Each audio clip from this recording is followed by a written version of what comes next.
The Plumbing Marketing Profits Podcast. Interviews with $1 million plus plumbing and HVAC business owners on how they market and grow their companies in today's economy. Hear directly from the most successful leaders in your business and discover what they are doing to keep their phone ringing, trucks running, and businesses booming. With your host, Josh Nelson.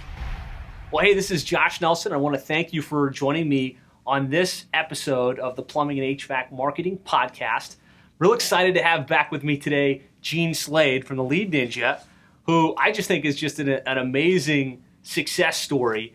He ran and built his business, the Air Genie in Bonita Springs, for about 6 years and was able to grow it to the point where he hit the Inc. 5000 list 2 years in a row and has kind of had the full entrepreneur's journey in that he grew it, he saw the success, he was able to sell it, kind of enjoy the fruits of his labor. For a little while, at least. In a little while. And the entrepreneur never is ready just to sit back and throw their feet up. But kudos on that success.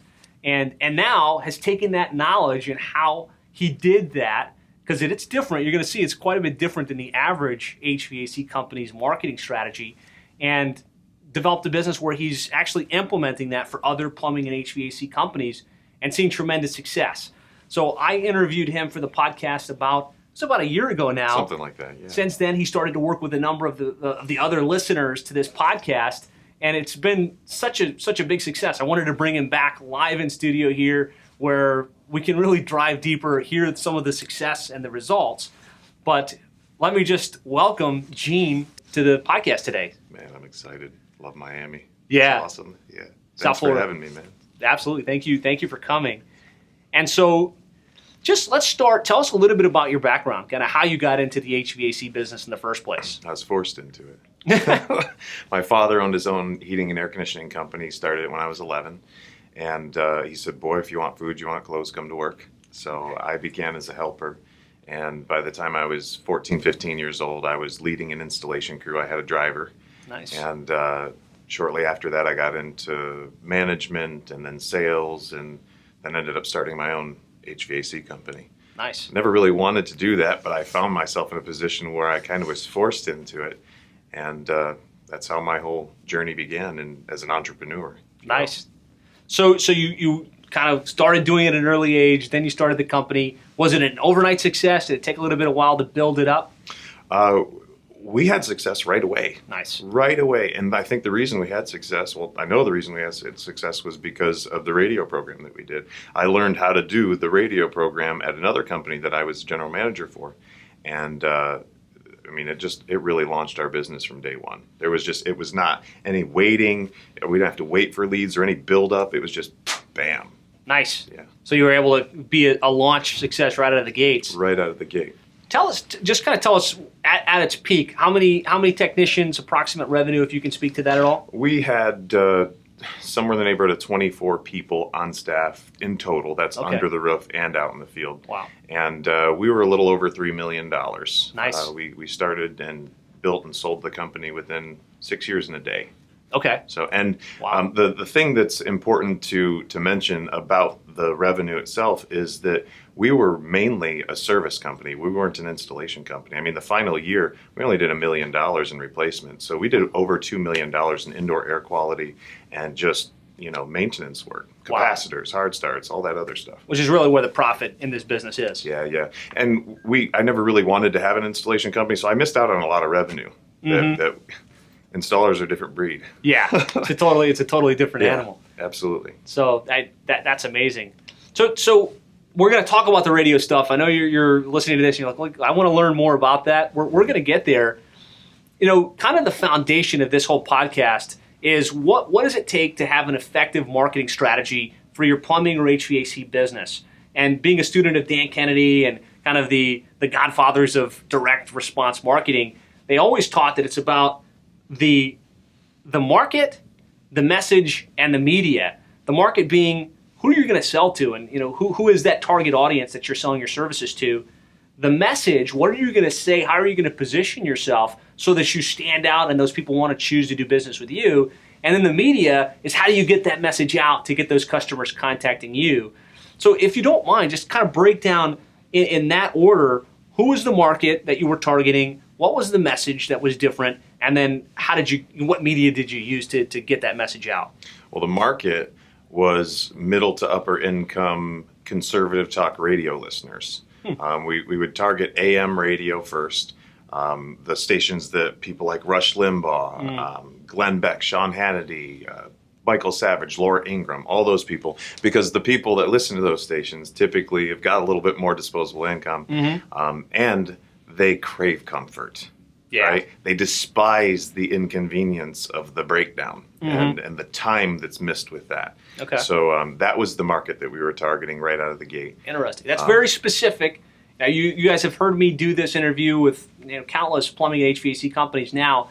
A lot of times it's homeowners that are 55 plus that have a certain disposable income.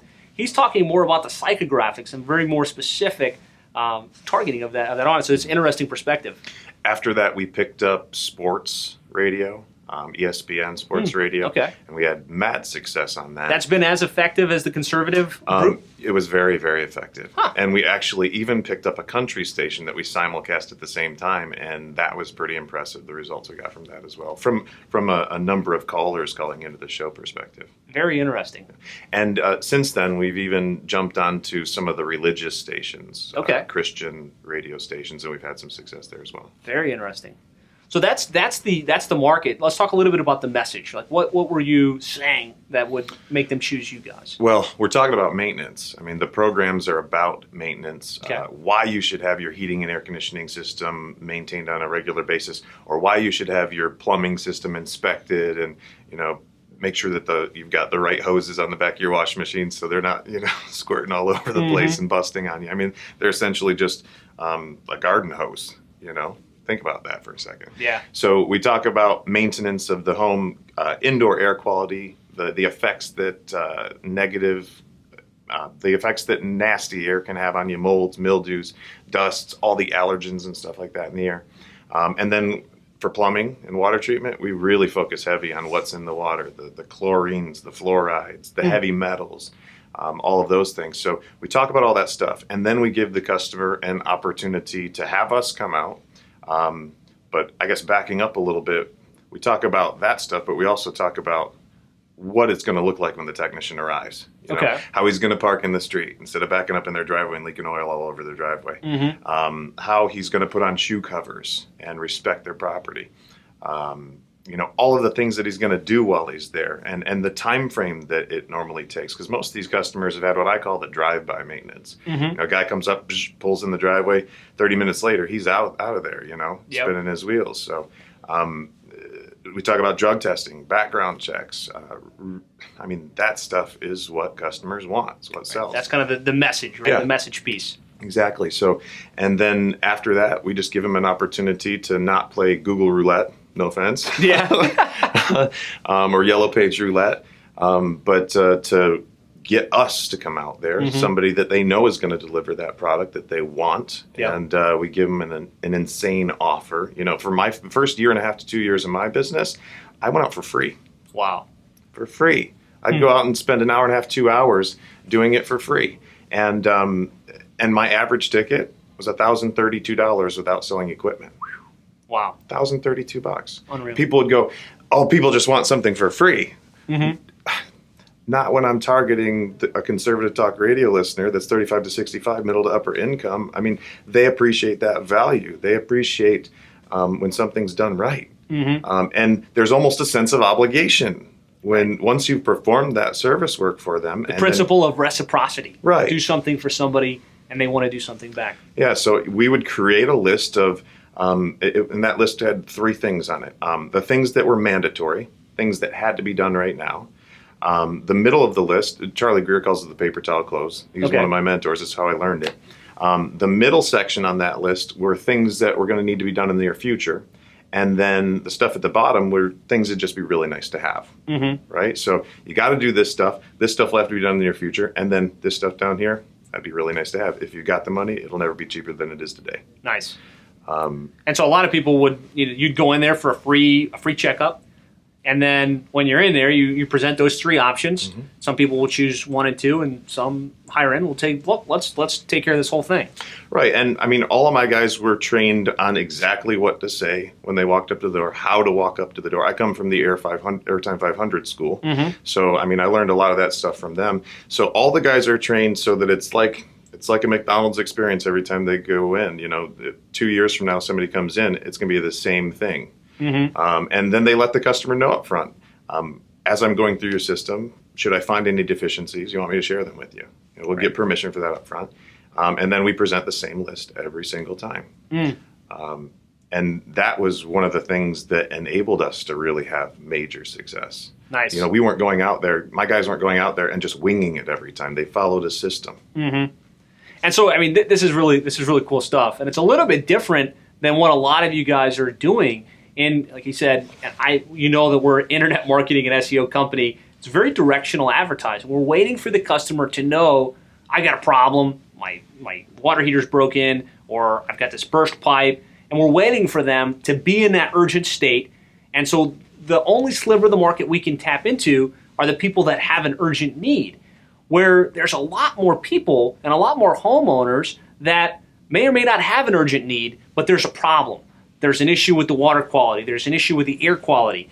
And so using his educational-based radio programs, he's tapping into that customer before they're at the urgent state and creating demand that otherwise wouldn't exist in the marketplace. Exactly. And that's extremely powerful. Yeah, extremely powerful. So let's talk about media. What types of media did you use to get this message out to market? For my company, mm-hmm. I tried a lot of different kinds, but the only thing that really seemed to work for me, because I didn't know Josh Nelson at that time, was the AM radio. Okay. AM and FM radio. It's I think I spent $1.3 million on radio. Wow. In the 6 years. Unreal. And radio was pretty much it? You weren't doing Yellow Pages or any of that other stuff, or you had a little bit of it? I spent just under $100,000 on other things. Okay. The local, town magazine. Mm-hmm. I'd get the center full page spread in that. That cost me $1,500. And if I was lucky, I'd get 10, 12, 14 leads a month. I mean, that's not even enough for one technician to run on a weekly basis. Right. So, I mean, I know the struggles out there for contractors that are trying to grow. You need 60 new calls a month just to put one technician on the road. Right. And you've got to package this and this and this and this if you don't have somebody like you or me who can pull in, 100 or 200 leads in a month. Mm-hmm. So it's really hard to grow, especially if you're not selling service agreements. Right. That was the real key. Okay. So then every customer turned into a repeat revenue stream for you. They turned into 2 more appointments. Yeah. And that's what a lot of people don't get. They're not focused on that maintenance agreement. I might spend $100, $150 to get in that door for that first customer. And if I don't sell them a maintenance agreement, I got to spend $300 or $200 to get 2 more appointments next year for that same technician to run. So I had a very competitive maintenance agreement program, very competitive. Nice. And that would lock people in for another 2 appointments, so I didn't have to go out and market those appointments. That was what enabled me to leverage my business and really, really grow. I mean, add a new truck once a quarter for 5 years. Wow. And so really this is a marketing show that we're on. He's talking about things that are a couple steps beyond just marketing, because having the strategy like what he's talking about, where you're not just going in for the emergency call, but you're going in with a systematized process. Here's what we're going to say. Here are the problems we're going to uncover. This is how we're going to present it. And then we're going to get them not for a one-time buyer, but on a maintenance program where it becomes a recurring opportunity to get in that home. He can spend a lot more to get that first call than you can, because he's got that strategy in place. And that's now all part of the Lead Ninja system. Awesome. The presentations that my guys would give, they're all part of what we package and give as I don't want to say a freebie, but we don't charge any more for that knowledge and that expertise. Wonderful. The scripting, we have audio messages, all the scripts are on audio for technicians of my clients. To hear the inflection. To drive around and listen to the tone, the inflection, the rhythm, the cadence. Nice. Powerful. Yeah, and now we're coming out with all of that same stuff on video. So it's the trifecta. You'll have it in writing, you'll have it on audio, and you'll have it on your iPhone. So it's really more than just a lead generation strategy. Oh yeah. Well, you and I can generate 100, 200 leads for a customer in a month, right? But unless they're able to monetize those, unless they're able to bring back the dough, forget it. I mean, you're not going to be able to sustain spending money on marketing. We got to close. So it's the lead gen, it's the strategy, and it's really the business model that's going to position you for success. Absolutely. Good stuff. So let's, I mean, we kind of have tipped our toe in it. Tell us what Lead Ninja is and kind of what you, I know we talked about it, but kind of give me the high level overview of really what you bring to the table for that plumbing or HVAC company. Well, depending on the market, we normally work in markets where we've got 400,000 people or more. That's really our target market, if you will. Okay. And what we actually do is create a radio program based on the $1.3 million I spent. I did a lot of radio shows that didn't work. Some split testing there, right? Yeah, fail. Wait, this one kind of works a little better. Exactly. And believe it or not, one of the shows that I did was such a success that I ran it for 5 years. Oh, wow. Same show. It's the same one twice a week, every weekend, and it would produce. And that was how I realized that it wasn't content that was going to get me the customers. It was the right message. Right. It was learning what people wanted to hear. Okay. Learning what they needed to hear, and then finding another place to distribute that. There's a guy named Larry Winget. I don't know if you've ever heard of him. He's the world's only irritational speaker. Okay. And he says that it's easier to get a new audience than it is to get a new speech. Okay. Interesting. And that, I found that to be very true. So I took these the principles that I learned from those shows, and now I just insert a company name, insert a new telephone number, and I duplicate that for air conditioning, plumbing, water treatment, solar companies all over the country.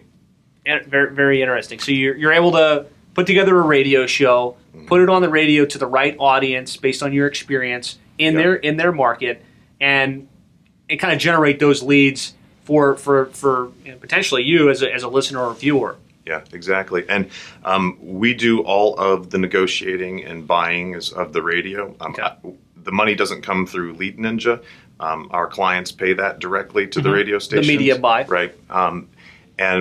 But since I've been doing this for 10 years, I know where the radio companies are going to start, and I know where we can get to. Okay. So I can save my customers a ton of money. Recently we bought a spot that's a 1 hour spot that a station in Dallas wanted $3,500 for an hour.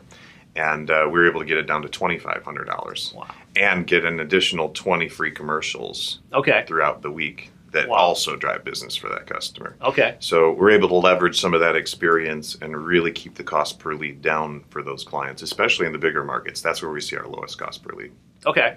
So it's a radio program, the selection of the media, actually scripting the message, and then it sounds like some of the follow-on stuff to actually make it work and understanding the strategy, because there's more strategy to this than there is just spending some money on radio ads. Absolutely. So part of the Lead Ninja system is helping provide the information that the technicians are going to need in order to communicate with the customer. So we provide the communications training as well. Okay. It's not anything that we charge any extra money for. It just comes with the package. Outstanding. So talk to me a little bit about, now that you've run this for both plumbing and HVAC companies, some of the successes. Like, how is this working out in the marketplace? Not just for you, Gene, but for some of the other clients that you've implemented for. Well, just to protect the names of the people that are out there that I'm working with, one instance I was talking about Dallas. I've got a contractor in Dallas that the year before he reached out to Lead Ninja. He was a newer business. He'd done $600,000 in revenue for that year. Okay. Pretty respectable. Not bad. Pretty respectable. He was hesitant to get on the Lead Ninja system. Actually, he heard the podcast that we last did, and he called us from that. And I just talked to him 2 days ago. It was the 7th of the month. He'd done $100,000 for the month. For the month. In 7 days. 7 days. So he's tracking at about $3 million. Totally changed his business completely. In 6 months. 6 months, he went from $600,000 to tracking at over $3 million. That's 5x. That's unbelievable. 5x in 6 months, and it was immediate. Wow. Immediate. And so, that's really the reason I wanted to get Gene back. This is the reason I wanted to get this to you and really to more of the plumbing and HVAC companies, because I'm seeing this type of success happen. It's completely different than what's really available in the marketplace. And so that's really why I wanted to emphasize this a little bit more heavily. So how about an HVAC example? That was HVAC. Okay, that was HVAC. How about a plumbing example? Plumbing, I've got a contractor in Greenville that our media buy is about $900. That's what we're spending on the radio. And I told him we should be looking at somewhere between 9 to 18 new customers a week. Wow. And the very first weekend, he said that his phone started ringing before we gave out the telephone number. Wow. So people were like looking it up somehow? I don't know, but they found him and they're like, we're listening to the radio. You're the kind of company that we want to do business with. Can you come out and take care of us? Wow. And he said that he was prepared. You know, a lot of us contractors have spent money on advertising, and we get these advertisers that tell us, you know, it's going to take some time for this to build up, and it could take 60 to 90 days before you really see any results. So he was sitting there with his wife ready to answer these phones, and he says, sweetie, they're praying about it and everything. He said, sweetie, I just want you to know I'm prepared for there to be no calls today. Despite the investment in the build up and all that fun stuff. Yeah. So by the end of the hour, they'd had 33 telephone calls. Wow. And were they prepared to handle those calls? And they were struggling. All right. They were really struggling to try to answer them all. So we coached them afterwards. Everything's recorded through a call recording, software. And we were on the phone with them, going back and forth, going, okay, listen, you got to log on, see anything that you missed, listen to the messages, listen to the call recording, and just make sure that you got everybody. But yeah, I mean, they were like, he's calling me after the show going, this is unbelievable, just unbelievable. Wonderful to have that kind of impact on, because you think about the impact this has on his family and his team. And that's the whole thing. It's not just him and his wife; it's his team. You know, the possibility now, especially with some of the training that we provide the technicians. I mean, I've seen guys who made $40,000 a year in installation that are now making $250,000 a year. Nice. As technicians. And that's really what it's all about, right? I mean, touching lives and changing helping them, man, forever. I mean, it's teaching somebody how to fish. That's beautiful. Yeah. That's beautiful. So I'm really excited about this program. I'm excited about the impact that it's having. And I think if it might be a great fit for you if you're looking to drive more leads, if you're looking to drive more calls. Maybe you've tapped into the internet to the fullest extent and you're doing other things. Certainly not saying not to do that stuff, but this is a great additional strategy that's completely different than what most of your competition is doing. So if somebody wants to talk with you or someone on your team and learn about how they might be able to implement this, what's their next best step? What should they do? I'd go to leadninjasystem.com. Okay. Put your contact information in and somebody will call you. So that's leadninjasystem.com. You'll gain access to him. I'm sure there's additional details on the program. Oh, yeah. But probably your next step is to get in touch with someone at Lead Ninja. Let them talk with you about how this would apply to your business and take it from there. Yeah. Awesome. Well, thank you so much for joining us on this edition of the Plumbing and HVAC Marketing Podcast. I hope you've gotten value from it. If you'd like to learn more, if you'd like to subscribe to future episodes, you can find all the details on this page. Again, it's plumbingmarketing.net here with Gene Slade. Awesome stuff. Thanks, man.